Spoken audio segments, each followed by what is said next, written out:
তো hey guys, welcome back. তারপর বলো কেমন আছো তোমরা?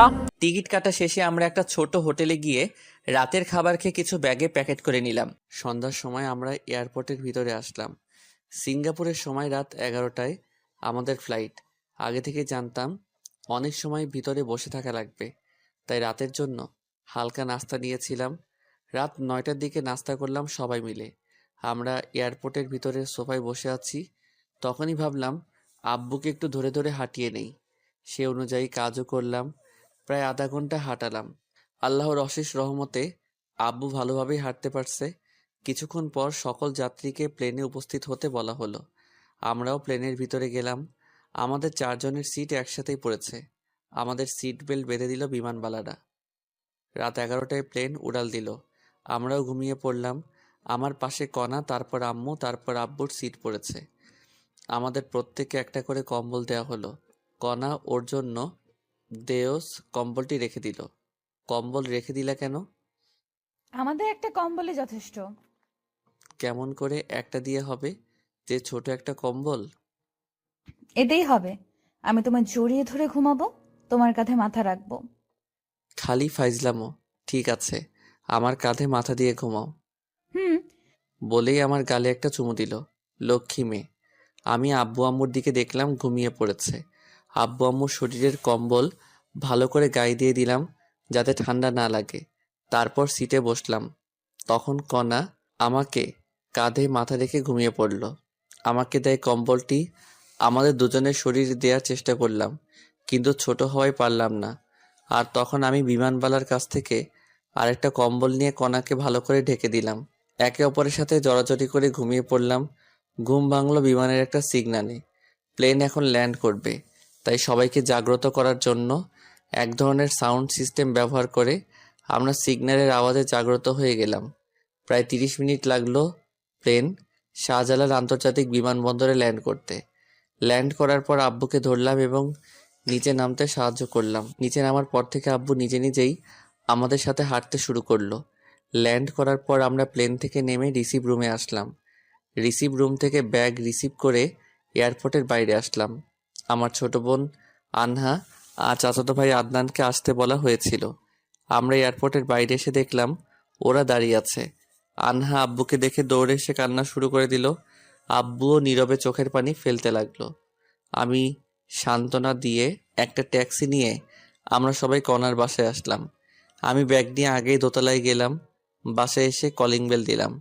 আমার আব্বুর বয়সী একজন পুরুষ দরজা খুলে দিল। কে আপনি? এই বাসায় কি চাই? সরি, আপনাকে তো চিনলাম না। আমি এই বাসার মালিক। বাবা, তুমি এতদিন কোথায় ছিলে? বাবা মানে এই লোককে? উনি আমার বাবা। ভেতরে আসো। আর বিআই বেআইন আপনারাও আসেন। চলেন বেয়াই। তারপর আমরা সবাই সোফায় গিয়ে বসলাম। তখন আব্বু, তুমি এই 2 বছর কোথায় ছিলে? কিছু কাজ ছিল মামনি। আর কোথাও তোমার যাওয়া হচ্ছে না তোমার? আর কোথাও যাব না, অবসর নিয়েই তবে এসেছি। ভাই সাহেব, আপনি কি কাজ করতেন? হঠাৎ 2 বছর খোঁজ ছিল না আপনার? বিআইন, আমি একজন কমিশনার ছিলাম। আমাদের দেশে মাদকের ব্যবহার অধিক ছিল, আর আমি ট্রেনিংয়ে মেডেল জিতেছিলাম, তাই সরকার আমায় ডেকে পাঠায়। তারপর আমাদের একটা মিটিং হয়। সেই মিটিংয়ে 60 সদস্য বিশিষ্ট একটা দল তৈরি করি। এদের মূল কাজ মাদকের গডফাদারকে ধরা। আমরা এই কাজের মিশনের জন্য উঠে পড়ে লেগে পড়ি। বাসায় থাকলে সমস্যা হতো, তাই আমি কাউকে না জানিয়ে পালিয়ে যাই। মিশন ছিল জীবন মরণের। ধরা পড়লেই মৃত্যু নিশ্চিত। আমরা দেশের ভিতরে এবং বাইরে 2 বছর নিরস প্রচেষ্টার পর 7 দিন আগেই ওই সন্ত্রাসীকে ধরিয়ে দেই এবং আবার মেডেল পাই। সেদিনেই চাকরির অবসরের আবেদন করি। অফিসাররা সবাই অবাক হয়েছিল এবং তারা আমাকে চাকরিতে জোর করে রাখতে চেয়েছিল, কিন্তু পারিনি। আমি পরশুদিন বাসায় এসে সব শুনলাম, বিয়ানের নাকি অপারেশন হচ্ছে। আপনার মেয়ে টাকা দিয়েছিল, আমাদের তো অপারেশন করার সামর্থ্য ছিল না। বেআইন, আমার যা কিছু আছে সব কণা মামুনির, আর আমার মেয়ে আপনার বাড়ির বউ। আর এসব কথা বাদ দেন, এখন বেআইনের কি অবস্থা? হাঁটতে পারতেছে, কিন্তু কথা বলতে পারতেছে না। মুখ দিয়ে বাতাস বের হয়। ডাক্তার বলছে 1 সপ্তাহের মধ্যে কথা বলতে পারবে। আল্লাহ যেন তাড়াতাড়ি সুস্থ করে দেন। আচ্ছা বেয়াই, কণা আর ফারুকের সম্পর্ক নিয়ে আপনার মন খারাপ হয়নি? বেআইন, কণা আগে রিলেশন করতো আপনার ছেলের সাথে, আমি জানতাম রিলেশন করে, কিন্তু আপনার ছেলেকে দেখিনি। পরে যখন ওদের ব্রেকআপ হয়েছে এবং আমার মেয়ে বাইরে চলে যায়, মেয়ে আমাকে বুঝতে দেয়নি। তারপর আমি মিশনে গিয়েছিলাম। বাসায় এসে জানতে পারলাম ব্যাপারটা। প্রথমে রাগ হয়েছিল, কিন্তু পরে সব শোনার পর অনেক খুশি লাগতেছে। ভাইয়া, আপনার মেয়েকে আমি অনেক পছন্দ করি। তাই ফারুক যখন ওদের ব্রেকআপের কথা বললো তখন ওর সাথে অনেক রাগারাগি করেছি, কিন্তু সবকিছু বিবেচনা করে মেনে নিতে হয়েছে। অনেক ভালো লাগলো বেন। আমরাও রিলেশন করে বিয়ে করেছি, আমার মেয়েও। আমরাও সেম। যা করছো, কাল আবার গ্রামের বাসায় যেতে হবে আমাদের। কেন বেন? ওমর ফারুককে আর কতই প্রেশারে রাখি বলেন? এমনি ওর বেতন অল্প, আবার যদি পরিবার সহ ঢাকায় থাকি তাহলে অনেক টাকা খরচ হবে, তাই চলে যাব। কি বলেন বেআইন? সামনে আমার একটা ফ্ল্যাট আছে, 5 তলা ফ্ল্যাট। সেখানে 4 তলায় আপনারা থাকবেন। বেয়াই অনেক উপকার করেছেন, তাই জীবনে শোধ করতে পারবো না। আর উপকার করবেন না। বেআইন কি বলেন এসব? আমরা কিন্তু কষ্ট পাবো। আচ্ছা বেয়াই, আগে আপনার বেয়াই সুস্থ হোক। ও সুস্থ হলে যে কোম্পানিতে চাকরি করতো সেখানে আবার জয়েন করতে পারবে। রেফারেন্স আছে তো। সুস্থ হলে আবার ঢাকায় আসবো। আচ্ছা ঠিক আছে, কিন্তু এদের বিয়ের ডেট ঠিক করতে হবে না? কিছুদিন যাক। তবুও কদিন পর? 6 মাস পর। কি বলো তুমি? হুম। আচ্ছা ঠিক আছে, এখন চলেন, সকালের খাবার খেতে হবে। আব্বু, প্রচুর খিদে লাগছে। আর আমরা খেয়েই ঘুমাবো। ঘুম হয়নি রাতে। হারামজাদি আমার কাঁধে মাথা রেখে আরামসে ঘুমিয়েছে আর এখন চাপা মারতেছে। সবাই ফ্রেশ হয়ে এসে টেবিলে বসো। আমি দেখি কনার আম্মুর রান্না কত দূর। তারপর আম্মু আর আব্বু গেস্ট রুমে গেল, সাথে আদনান আর আনাহাও। আর কণা আমাকে টেনে ওর রুমে নিয়ে গেল। আমি যেই রুমে ঢুকেছি সাথে সাথে কণা দরজা লাগিয়ে দিল। এই কি করো? তোমার কমিশনার বাপ আমার গুটলি ফাটাই দিবে। কিছুই বলবেন, এখন যাও, ফ্রেশ হও আগে। ওকে। তারপর আমি বাথরুমে ঢুকলাম। 10 মিনিট পর একদম ফ্রেশ হয়ে বের হলাম। বের হয়ে দেখি কণা আগের কাপড় পরিবর্তন করে শাড়ি পরার বৃথা চেষ্টা করতেছে। আমি বাথরুম থেকে বের হয়েছি, কণা বুঝতে পারিনি। আমি হালকা কাশি দিলাম, সাথে সাথে কণা পিছনে ফিরে দেখলো আমি তো আবার ক্রাশ খেলাম। হালকা মেকআপ করেছে। উফ, অসাধারণ লাগছে কণাকে। তখনই কুত্তা, এমন করে কি দেখো? এখানে আসো। বলে ওর কাছে এসে আবার মন ভরে দেখতে লাগলাম। আমাকে শাড়ি পরিয়ে দাও। আচ্ছা। তারপর আমি কণার শাড়ির কুচি ধরলাম। ধবধবে পেট, নাভির 2 ইঞ্চি উপরে একটা তিল। আমি নিজেকে কন্ট্রোল করার চেষ্টা করতেছি, আর কণা সেটা বুঝতে পেরেছে। কণা আমার কাঁধে হাত রেখে আছে। আমি কুচি সুন্দরভাবে গুছিয়ে কোমরে গুজলাম।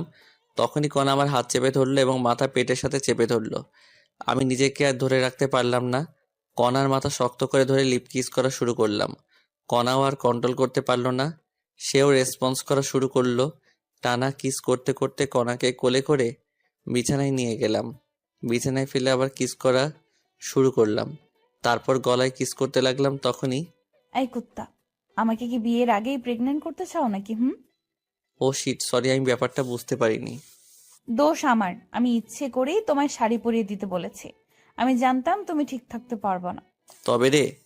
আও, হারামি, বাইরে চলো। চলো। আরে মুখ তো মুছে ফেলো, মুখে লিপস্টিক লেগে আছে। বলেই বাইরে চলে গেল। কি বলো? বলেই আয়নার সামনে গিয়ে দেখি সত্যি সত্যি লিপস্টিক লেগে আছে। তারপর আমি ভালো করে মুখ ধুয়ে বাইরে আসলাম। বাইরে এসে দেখি সবাই আমার জন্য টেবিলে অপেক্ষা করে বসে আছে। সামনে গিয়ে দেখি কর্নার পাশে টেবিলটাই মাত্র ফাঁকা আছে। খিদেও লাগছে, তাই আমিও বসলাম টেবিলে।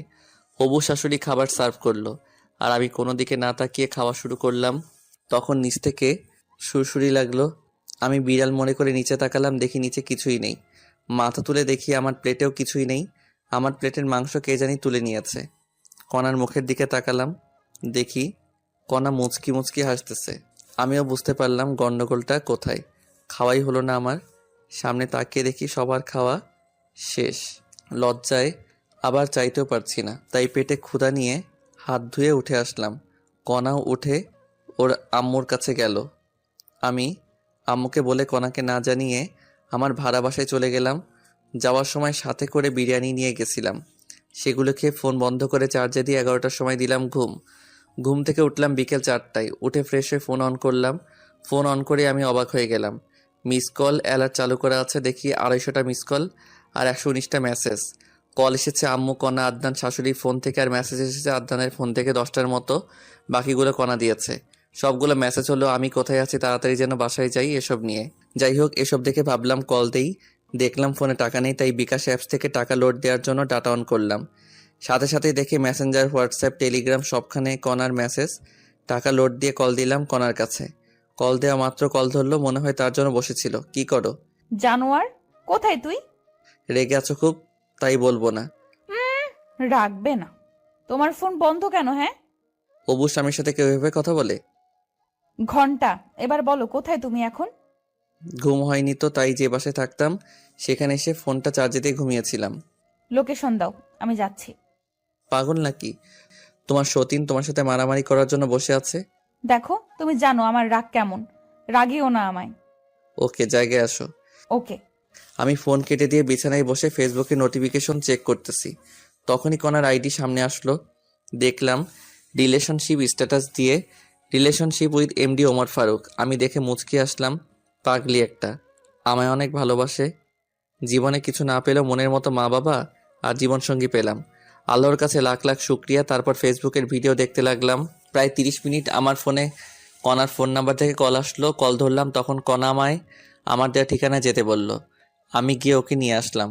রুমের মধ্যে ঢোকা মাত্র কনা এসে ঠাস করে আমার গালে একটা চড় মারলো। চড় মারার পরই আমায় জড়িয়ে ধরে কান্না করতে লাগলো। আমিও জড়িয়ে ধরে, নিজে থাপ্পড় মারলে আবার নিজেই কান্না করছো কেন? চুপ করো। তুমি যে বাসায় আসছো আমায় বলে আসতা। আমি মনে করেছি টেবিলে তোমার খাবার মেরে দিয়েছি, এই জন্য তুমি রাগ করে বাসায় এসেছো। আমি অনেক কান্না করেছি। আমি তো আম্মুকে বলেই আসলাম। তুমি নাকি বলেছো বাইরে যাচ্ছ, কিন্তু এতক্ষণ লাগে নাকি? তাই চিন্তা হচ্ছিল আমার।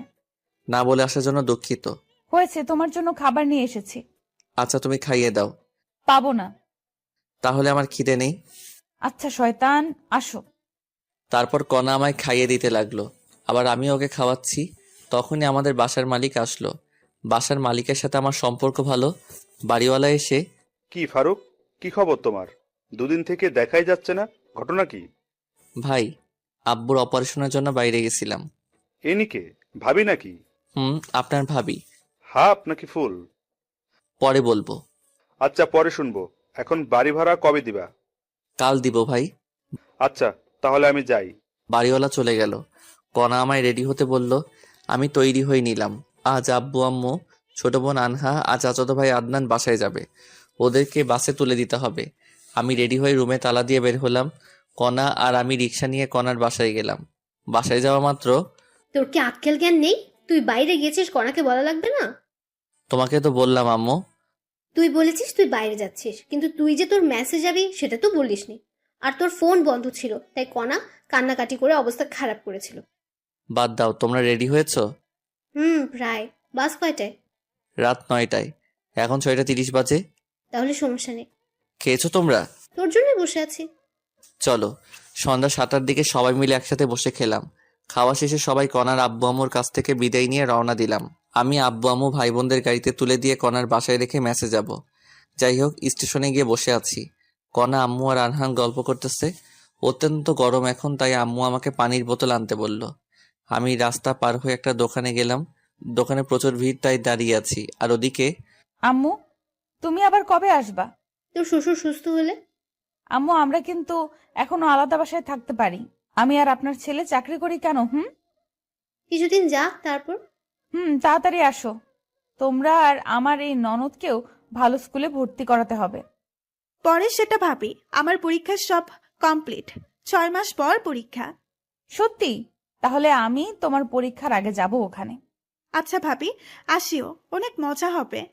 যাই হোক, ওরা এমন আরো কথা বলতেছে। আর এদিকে আমি পানির বোতল কিনে রাস্তা পার হচ্ছি। তখনই প্রায় 2 বছর পর চিরচেনা আব্বুর কণ্ঠস্বর শুনতে পেয়ে দৌড় দিলাম। আমি তো শকড হয়ে গেলাম, আবার অনেক খুশি লাগতেছে। কিন্তু আব্বু কি জানি ইশারা করতেছে আর বলতেছে, আরে পাগল ছেলে, সামনে দেখো। বলেই আব্বু আমার কাছে দৌড়ে আসতেছে। আমি সামনে তাকিয়ে দেখি বিশাল দূরে একটা সিএনজি 60 কিলোমিটার/আওয়ার বেগে ছুটে আসতেছে। সিএনজি এর গতি দেখে আমি ভয়ে কি করব ভেবে পাচ্ছি না। আমার ব্রেন কাজ করা বন্ধ করে দিয়েছে। আমি আমার মৃত্যু দেখতে পারতেছি। আমি ভয়ে চোখ বন্ধ করলাম। তখন আমার মনে হলো আমায় কেউ আচমকা টান দিল। আমি বুঝতে পারলাম আমি কোথাও পড়ে গিয়েছি, কিন্তু আমার শরীরে মনে হয় শক্তি নেই। কেউ একজন আমায় ধাক্কাচ্ছে। তখনই আমার চিন্তা শক্তি কাজ করা শুরু করে দিল। আমি চোখ খুললাম, খোলা মাত্র বাবা, তোর কিছু হয়নি তো? কিছু হয়নি তো মনে হয়। চারপাশ দেখে আসবি না? ভুল হয়েছে, এবার চলো। চল। আম্মুকে বলিও না, আবার চিন্তা করবে। আচ্ছা। তারপর আমি আমার শরীরের ধুলা ঝেড়ে ফেলে দিলাম। তারপর আব্বু আর আমি, আম্মু, কণা আর আনহাদের কাছে আসলাম। আব্বু যখন এসে সবার সামনে কথা বলল, সবাই আনন্দে হই দিয়ে উঠল।